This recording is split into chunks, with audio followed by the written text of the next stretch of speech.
is going on in Lagos State as of today is no longer a mere demolition to correct some level of bad behavior from both citizens and the government. Because when you look at it, you will ask that why only the Igbos? Why is it that it's only their properties that have been demolished? Because I have found it very difficult to understand why only the Igbos are the one complaining on social media. Because you look at the markets that have been destroyed, if you look at the houses that have been destroyed, 90% of them are all occupied or owned by the Igbos. But let's come to think about this. Even though the Igbos are the one that spread across this country when it comes to development and others, it's still something unbelievable to see that only the Igbos' properties are being demolished. But before I talk about what is actually going on and who is at fault in this whole mess, let me take you back in history. Before the civil war that happened in the 60s, the Igbos also spread just like they spread currently across the country with a lot of investment across the whole country. But when you look at after the civil war, you discover that the Igbos lost almost everything. They lost literally everything. There was nothing to their name. There was not even cash for them. But they were able to bounce back after 50 years of that, civil war that happened. And now here we are again in 2023, where the Yorubas, that is what it seems to look like, are trying to chase away the Igbos from Lagos State. Now, let's take a look at this reaction from some of those people who are trying to remind some people that are investing in Lagos, because many Igbos are now believing that it is high time we get back home and invest our land.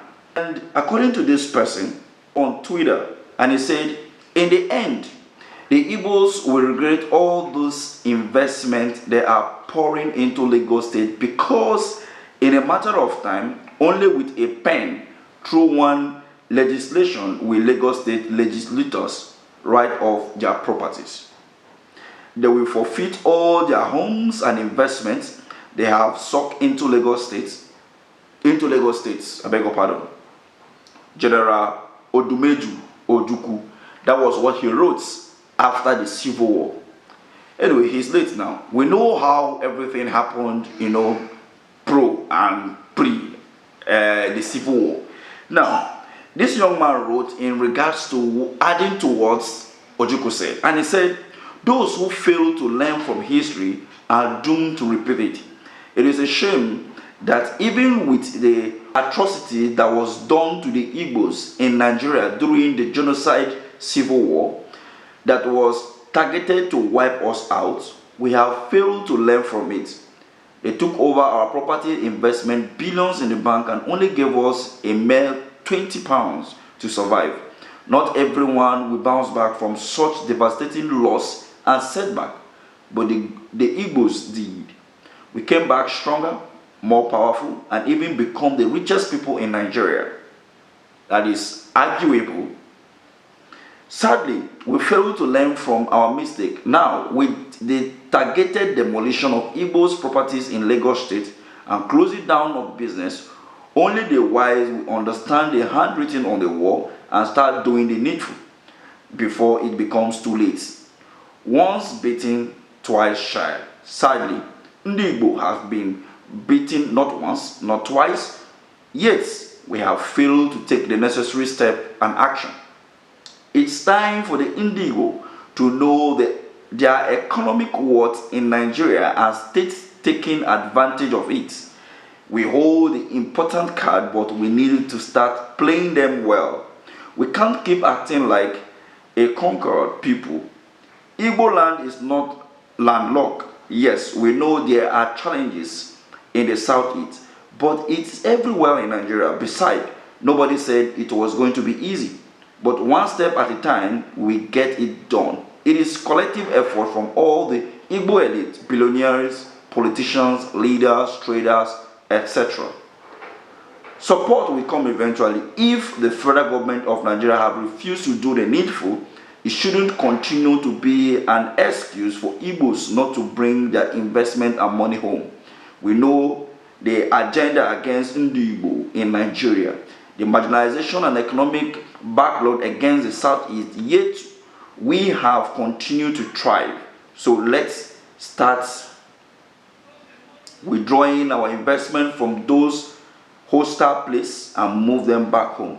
This is my 100th time talking about this issue, and we continue to do so until we do the needful. Now, let's look at it carefully. Innocent had a manufacturing company in Anambra State. I don't think any Southeast governor is using his vehicles as official vehicle. So to even start with this call, the politicians need to. The Igbo billionaires need to. If it was an Hausa man that owns that, today we'll be having those vehicles flying around the whole country. Probably they would have, the government might have helped the person establish even better than what Innocent had today.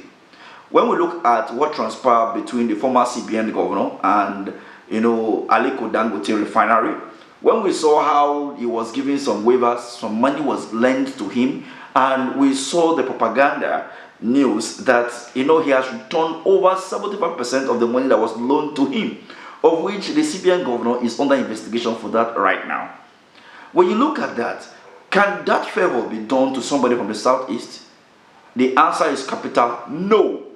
So when you look at the demolition that is going on in Lagos State, one of the questions that comes to my mind is, what happened to those that approved those land?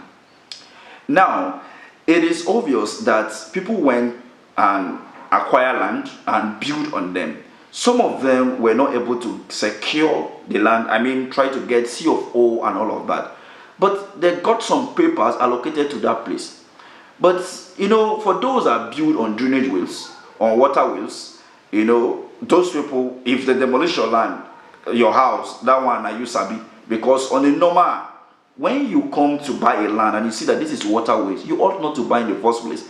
So those are built on the waterways, and this demolition affected them. It is their fault.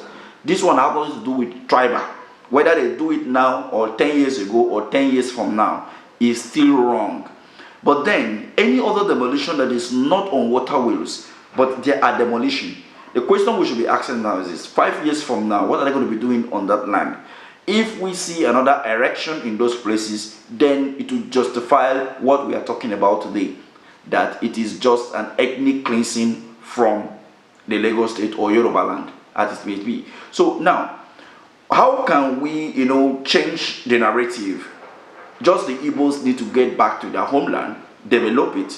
They can create a seaport that is in Lagos. They are the one that make the seaport in Lagos functioning. So if they return back to Anambra, develop that place, drain the river, and they are importing either through Anambra or through Port Harcourt, cross river, and they bring their goods into the east. The attention will shift from Lagos. But then, what do I know? Nigerian politicians don't really care. They see you crying and they are benefiting. And some Igbo elites, they have to think properly. And that is why I always give credit to the Bitcoin chief, because his movement of Igbos going back to their home to develop their land and bring out things that should help their people is nothing to compare with other people, because he's championing it, he's doing it, and that is how it's supposed to go for development to come to Southeast. Once that is done, all this noise in Southwest or Lagos State will be a thing of history. What do you think about this? Do you think that it's just a matter of time the Igbos will get it right, or you believe that the Yorubas are trying to suppress the Igbos and they will never think about going back to their homeland to make the development happen in their home states? Leave your thoughts in the comment. Please, let's be civil. Some of you may want to make this political, but then, if you ask me, yes, it was still Peter Obi image that all this started.